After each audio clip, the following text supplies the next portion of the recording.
Le queremos agradecer al doctor Alberto Sánchez Hernández. Él es doctor en física, investigador del Departamento de Física del Centro de Investigación y de Estudios Avanzados del Instituto Politécnico Nacional. Él afamado, y creo no equivocarme al decirlo, Cinvestav. Doctor, bienvenido. Muchas gracias. ¿Cómo estás? Muchas gracias a ti, Javier. Es un gusto que estés con nosotros.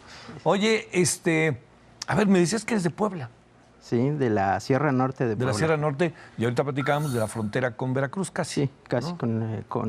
Colindando con Veracruz. Oye, ¿qué cuántos habitantes tendrá? Debe tener aproximadamente 90,000 habitantes. Sí.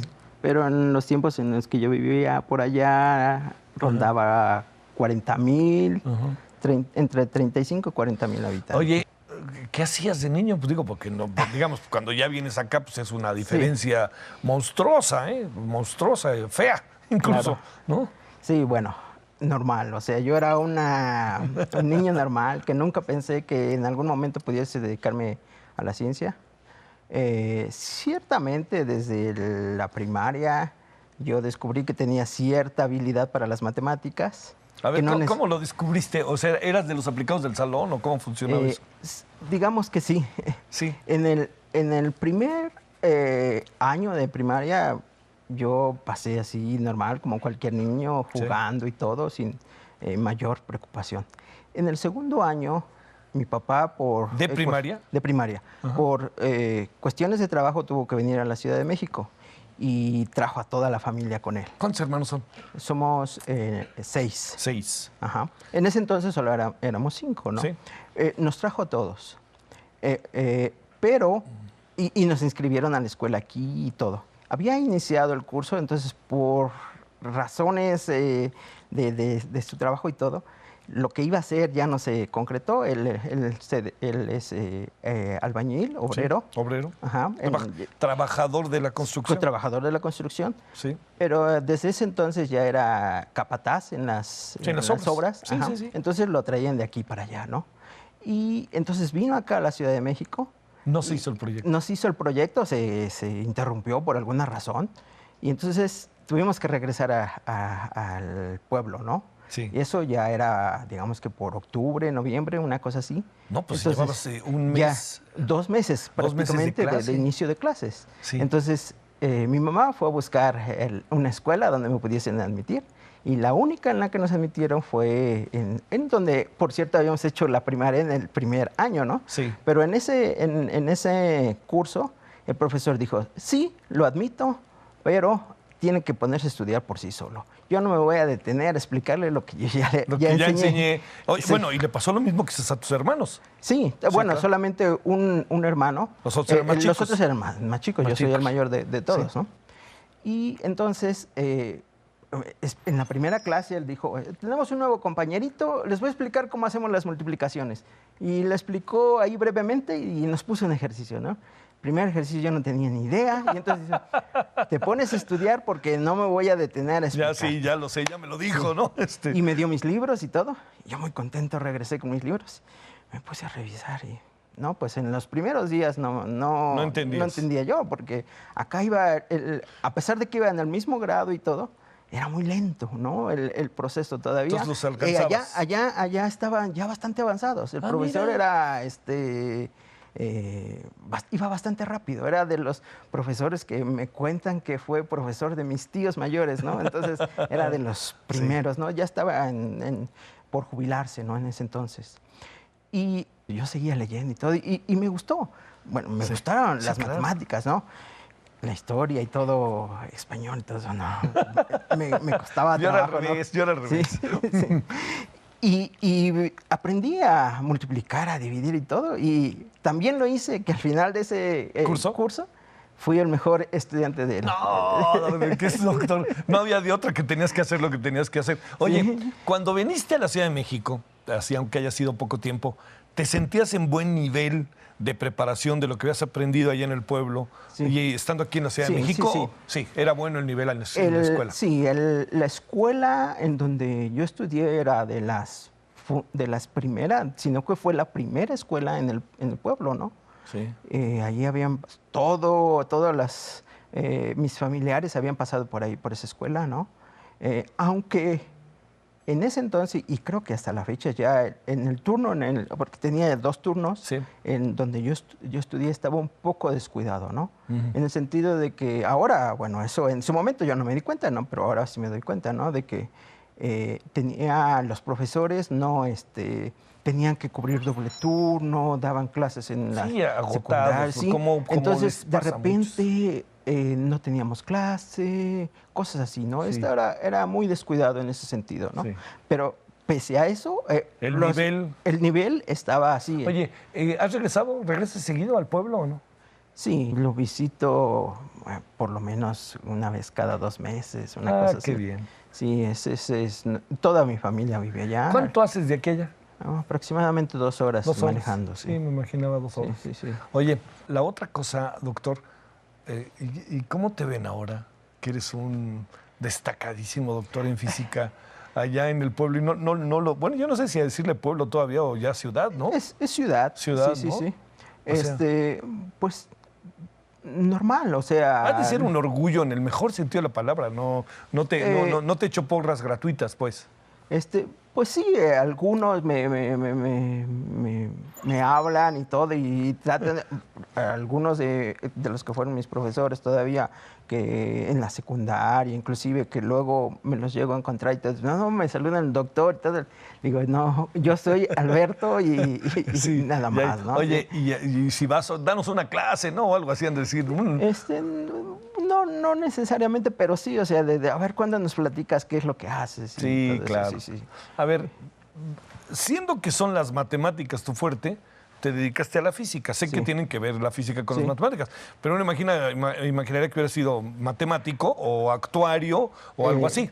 Sí, eso, en un principio sí yo pensaba estudiar algo referente a actuaria, precisamente, pero en el proceso, bueno, cuando entras a la secundaria, empiezas a ver en tus laboratorios, de física, de química, me empezó a llamar la atención no solo las matemáticas, sino la física y la química. Sí. Y en concreto mis cursos de todo lo que tenía que ver con los procesos químicos y todo eso que hacíamos, las ecuaciones y todo, y conservación de energía y todo eso, me empezó a llamar la atención. Y cuando entré al bachillerato, que lo hice allá, los cursos de física moderna me fascinaron, ¿no? Cuando aprendí física nuclear por primera vez, o cuando vi ligeramente física nuclear que nos enseñan muy brevemente, me llamó mucho la atención y entonces me puse a investigar. Dije, si yo quiero estudiar eso, yo necesito ser físico. Claro. Y entonces buscando esa parte, mis opciones eran, bueno, la opción natural de todos mis compañeros era ir a la ciudad de Puebla, a la UAP. A la UAP. Y hay una carrera de física allá. Sí, claro. Sin embargo, yo no tengo familiares en la ciudad de Puebla. Entonces, tengo familiares aquí en la Ciudad de México. Parte de mi familia vive en la Ciudad de México. Entonces, como que eso me inclinó de alguna forma a venirme a la Ciudad de México. Bueno, ¿no? Y aquí estabas entre el Poli y la UNAM. Sí, entre el Poli y la Metropolitana. Y la Metropolitana, claro. Entonces yo es Iztapalapa, ¿no? En Iztapalapa, sí, pero también hay ingeniería física, si mal no recuerdo, en Azcapotzalco. Algo así. Sí. Entonces, yo vine como 6 meses antes, una cosa así, a tratar de obtener más información respecto de las carreras que se ofrecían en la UNAM, en el Politécnico, en la Metropolitana. Fue por ahí por febrero, si mal no recuerdo. Y entonces me topé con que en la Metropolitana estaban en huelga. Y ahí siguen, ya ni hablemos, doctor. Sí, entonces automáticamente no pude obtener. Era UNAM Poli. Sí, era UNAM Poli.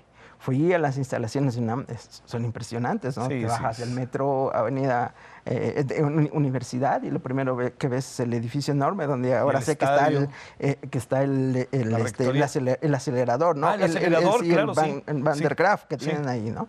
Entonces eso era impresionante, un campus enorme y todo. Sí, entrando por atrás, claro. Sí. Entonces eso era impresionante. Fui al Politécnico también y pues era un poco más modesto, ¿no? Pero una de las cosas que me decidió, bueno, fue el plan de estudios. O sea, yo me puse a comparar una y otra. En la UNAM me ofrecían lo mismo, digamos, pero tenía yo que estudiar 5 años. En cambio, en el Politécnico lo podía hacer en 4 años. Y bueno, yo no vengo de una familia que tuviese recursos como para que pudiese yo... claro, tenías que empezar a ganar dinero. Sí, tenía yo que empezar en algo y que no me tomara mucho tiempo. Entonces, en ese momento dije, mi opción es el Politécnico, ¿no? Y además de que, bueno, la UNAM 4 años, pero el primer año es muchas cosas que no me gustan, ¿no? De historia y cosas comunes. Sí, no, cosas que de por sí yo le venía yo huyendo, ¿no? Y en el Politécnico empezaba desde el primer semestre en cálculo 1, ¿no? Sí. Que es la materia más dura que te puedes imaginar en la superior de física y matemáticas. Oye, ¿y entonces? Yo vine, hice mi examen en el Politécnico, fui aceptado y me quedé ahí. Es un gran paso en la vida, ¿no, sí. doctor? El que hagas un examen de admisión, que después de tu historia, que al final vivías en la ciudad, allá en Puebla, hasta allá al norte, y que de repente hagas tu examen de admisión, porque es una prueba con uno mismo, y ¡fum!, ¿no? Que te aprueben, ¿no? Sí. Que pases, ¿no? Sí. Oye, y entonces ahí ya entras, pero ahí viene otro nuevo, o sea, la elección que ha ido evolucionando de matemáticas a física y del Poli, la UNAM, la UAM que te ayudó porque estaba en huelga y entonces, bueno, y te metes a física y ahí empiezas a encontrar un nuevo camino. Sí. Cuando yo llegué allí a la Superior de Física y Matemáticas, yo venía con la idea de hacer ingeniería nuclear, que es lo que yo venía buscando. Y existe la opción ahí de como carrera terminal enfocado hacia la ingeniería nuclear. En el proceso, nuevamente en mis cursos de física moderna y todo, yo aprendí que, bueno, pues sí, física nuclear es parte de la física y todo, pero ya era que la física de bajas energías y que existía la física de altas energías, que es lo que, actualmente me dedico. Y entonces ahí descubrí que había algo más. Estaba surgiendo, en México apenas se empezaba a involucrar en eso, y si bien ya existían teóricos que estudiaban eso en México, no tenía más de 20 años, una cosa así, donde los pioneros que habían llegado en la Universidad Nacional o inclusive en el Politécnico no tenía mucho, o sea, era una área relativamente nueva. Entonces yo no tendría necesariamente por qué saber que existía eso, pero cuando lo descubrí allí me fascinó, ¿no? O sea, nuevamente cuando veía yo las reacciones ahí y me empezó a llamar la parte de atención, la atención, la parte experimental, ¿no? De que no solo hacer los cálculos para poder describir todo lo que ya se conocía desde ese entonces, sino hacer las mediciones y poder comprobar esas predicciones teóricas que en el... cuando uno lo ve allí, dices, demasiado complicado, difícil de entender y todo. Entonces, ir todavía a las mediciones experimentales... entonces sonaba más emocionante. Sí. Oye, que al fin y al cabo era lo que acabó siendo tu vocación, más allá de físico, que fue la investigación. Sí. El ser investigador. ¿Diste clase o no? En el Politécnico no. No, pero no No, nunca fuiste clase. Nunca di. ¿No fue tu parte? No. Cuando terminé la licenciatura me dieron la oportunidad ahí en la Superior de Física y Matemáticas que me quedase a hacer la maestría ahí mismo. Oye, ¿y qué pasaba en casa cuando, como sea, pues había urgencias en las cuales tú eras partícipe, ¿no? Sí. En casa de mis padres, o sea, estábamos limitados y todo, pero no había, digamos así, que algo que fuese. Ciertamente, desde cuando yo era muy joven decía, ¿para qué estudias? No sé qué. Mi padre con tercer año de primaria había sido, dice, con tercer año de primaria yo puedo dirigir una obra. Pues dice, entonces, imagínate tú, ¿no? Y lo peor es que tienes razón. Sí, exacto. Sí, ¿no? que es lo peor, ¿verdad? Sí, entonces eso siempre, sin embargo, mi madre siempre apoyaba en el sentido de que deberíamos estudiar y ellos no pudieron ir a la universidad. De hecho, ella con trabajos terminó la primaria, ¿no? Oye, y ahora cuando ellos te empezaron a ver en esta parte como un doctor, como un hombre muy reconocido, haciendo investigaciones, pues bueno, que trascienden al país, digo, supongo que tu papá, ¿qué ha de haber dicho? Sí, ellos, bueno, ya desde antes ya habían cambiado su forma su forma de ver y todo. Y de hecho ya todos mis hermanos tuvieron la oportunidad de ir a la universidad, ¿no? Qué bueno. Y entonces en ese sentido ya no había. Y sí, claro, veían que, pues digamos, yo no solo fui el primero de la familia en ir a la universidad, sino que además había hecho un posgrado, ¿no? Uy, todo. Entonces eso era todavía... Oye, y estar en el Politécnico, Sí, que esa es exacto. otra, ¿no? Exacto, ¿no? Sí. Entonces eso era ya algo, Sí. vamos, inimaginable, que nunca lo hubieses pensado que pudiese haber sucedido, ¿no? En el pueblo, dices, probablemente con la esperanza de Sí. que probablemente hubiese sido más que obrero, ¿no? Sí. Entonces de repente de que ya estés en la universidad y que no solo en la universidad, sino que seas posgrado y que te dediques a destacado. investigar claro. Reconocido. Sí, claro. Entonces, pues sí, para ellos pues es ¿Saliste al extranjero o no? En mi tesis de maestría, mi grado me lo otorgó CIMBESTAB, ¿no? Sí. En el Departamento de Física CIMBESTAB. Sin embargo, tanto mi tesis de maestría como mi tesis de doctorado las hice en el laboratorio de Fermilab, el National Accelerator Laboratory, que está cerca de Chicago. Es que sí. Uh-huh. Sí. Entonces, en ese... ¿Te fuiste a vivir para allá? Sí, durante la maestría estuve aproximadamente 5 meses allá y después durante el doctorado estuve casi 2 años. Oye, y más asuntos para sumar en casa, ¿no? Tus papás Sí. diciendo, ahora Sí, se nos ahora va a Chicago y no se nos va a espalda mojado. Exacto, esa es una, algo. Mismo en el laboratorio, ahí en el laboratorio de Chicago, tú sabes, ¿no? Chicago es un área donde hay mucha población latina, ¿no? Sí. Un tercio de la población es latina, ¿no? Sí. Entonces, mayoritariamente mexicana. Y mayoritariamente mexicana, de Zacatecas, ¿no? Sí, Zacatecas, sí. Pues ahí van los gobernadores ahora, de repente, ¿no? Sí. Entonces, cuando nosotros llegamos ahí, pues ciertamente, o sea, no nos tenían así como que digamos, pues nos veían como, pues, y sí, ya había mexicanos ahí en el laboratorio, pero eran los que se encargaban de la limpieza, no sé, de muchas otras tareas, pero no eran las Oye, ¿cuándo te vieron en acción? No, bueno, eso nos lo tuvimos que ir ganando. Sí, claro, estoy seguro. En un principio, pues, como te digo, no había así una confianza, por así decirlo, ¿no? Hacia nosotros, ¿no? Porque pues sí, o sea, les dices, soy mexicano y lo primero que piensan, pues que eres, que te fuiste de ilegal o una cosa así, ¿no? Entonces, cuando ya les empiezas a demostrar que tienes la misma capacidad que ellos, que puedes discutir con ellos y que empiezas a sacar resultados lo mismo que ellos, entonces empieza a cambiar su actitud, ¿no? Y en el tiempo que nosotros estuvimos allí, yo fui uno de los primeros que llegó allá como estudiante, pero antes ya estaban allá el que fue mi asesor, Heriberto Castilla, y otro investigador de CIMBESTAB, Gerardo Herrera, que fueron de los que estaban haciendo postdoctorado en ese entonces. Ellos empezaron como en el 92, una cosa así, pero antes, en el 88, ya habían ido los primeros mexicanos a hacer su tesis con un investigador americano, a hacer su tesis allá en Fermilab. Sí, claro. ¿No?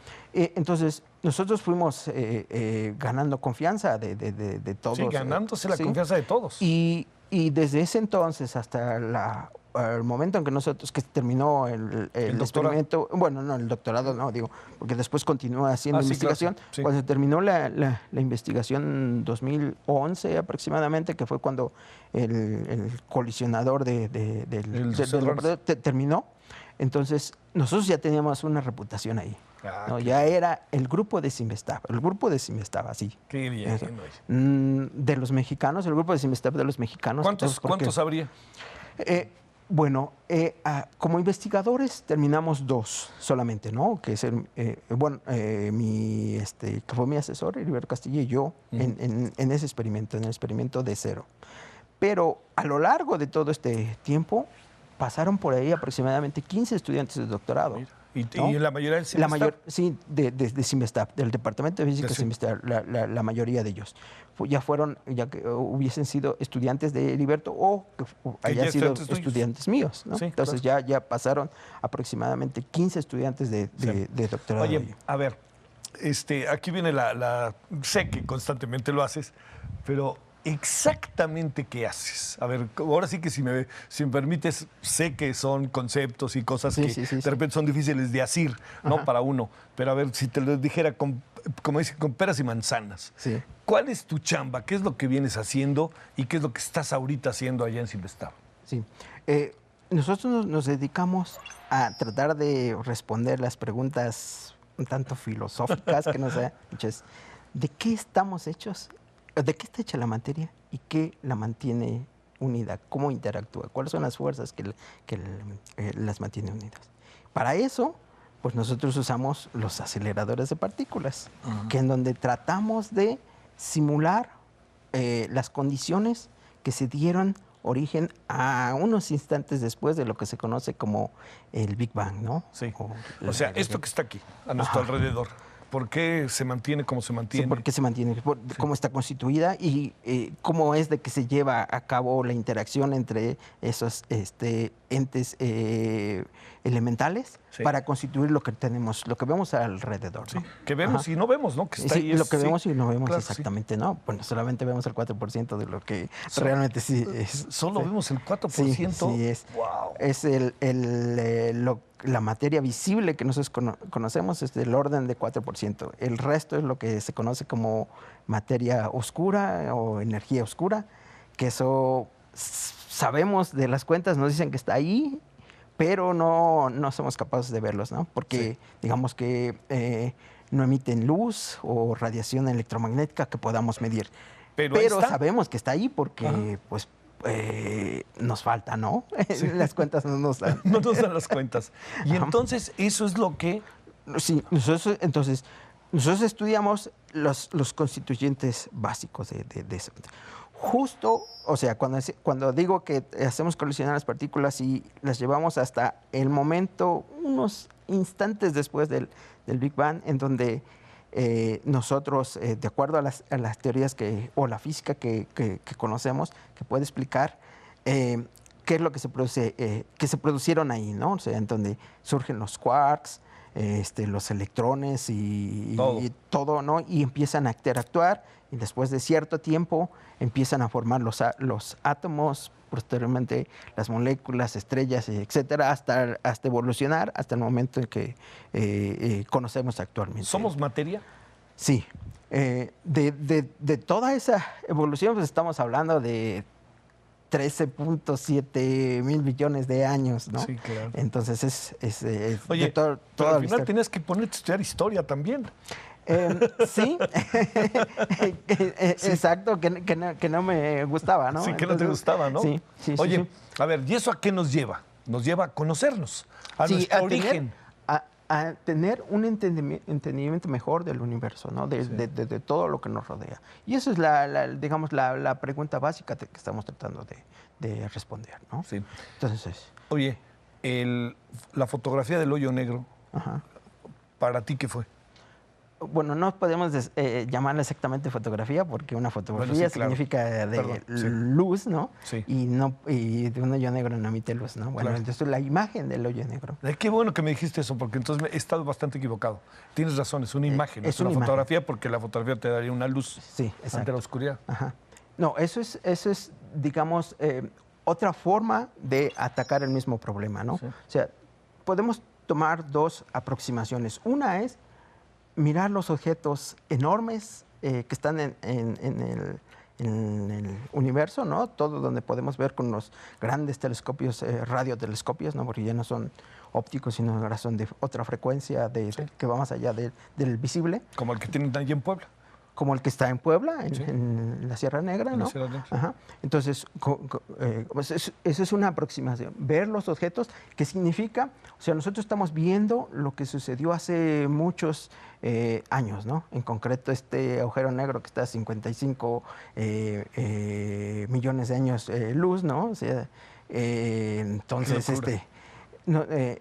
nosotros estamos viendo esos objetos y podríamos, inclusive ya hay una imagen de lo que sucedió hace aproximadamente 12 mil millones de años, ¿no? Que es el CMB o la imagen del ruido de fondo, ¿no? Pues, hace 4 o 5 años se publicó una imagen ahí con el trabajo con el telescopio Hubble que está en el espacio, ¿no? Sí. y otras mediciones que se han hecho, ¿no? Entonces, esa es una aproximación que podemos tomar para conocer el universo, ¿no? Sabemos que desde principios del siglo pasado de que el universo se está expandiendo por mediciones que se observan. Estamos teniendo más información. Y entonces nosotros nos podemos saber en el universo alrededor y ver las galaxias que hay, y medirle su masa, su distancia y su interacción. La observación o la imagen de este hoyo negro es una de esas consecuencias, por así decirlo, de esta observación. A ver, perdón, te interrumpí. ¿Ibas a decir? No, y la otra es hacer lo que nosotros hacemos, que es mirar el mundo microscópico, ¿no? Hacia adentro del átomo, ¿no? Sí.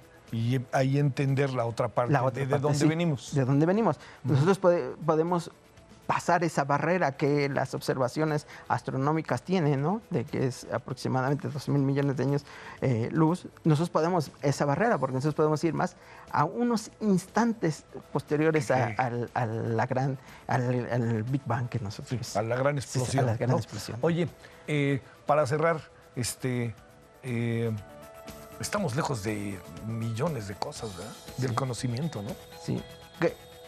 Bueno, en este momento estamos viviendo una época extraordinaria. Estamos obteniendo mucha información, estamos conociendo mucha información acerca del universo, acerca de cómo funcionan las cosas. Somos partícipes de una revolución increíble del conocimiento que estamos teniendo acerca del entendimiento del universo, ¿no? Entonces, ya sea por estas observaciones astronómicas que hacen, ya sea por las observaciones que se hacen a escala microscópicas como el gran colisionador de hadrones, ¿no? Entonces, estamos siendo partícipes de nuestro entendimiento del universo de manera extraordinaria. En este momento estamos participando de eso, ¿no? Wow. Oye, qué gran gusto, doctor, que viniste del Sinvestav para acá. Gracias. Nos podemos sacar una foto para cerrar nuestro programa y tener el recuerdo. Oye, pero qué historia tan padre, doctor, la tuya. Ahí en tu casa te han de estar en verdad que muy contentos contigo, ¿no? Y lo digo como parte también de un quehacer de la vida, ¿no? Sí, que soy yo, que es cultura del esfuerzo. Oye, y en todos los casos estuviste en escuelas públicas. Sí. Sí, yo soy producto de las escuelas públicas. Las escuelas públicas. No más para que digo, siempre es bueno anotarlo. Muchas gracias, doctor. Gracias. Pásala bien, hasta la próxima. Adiós.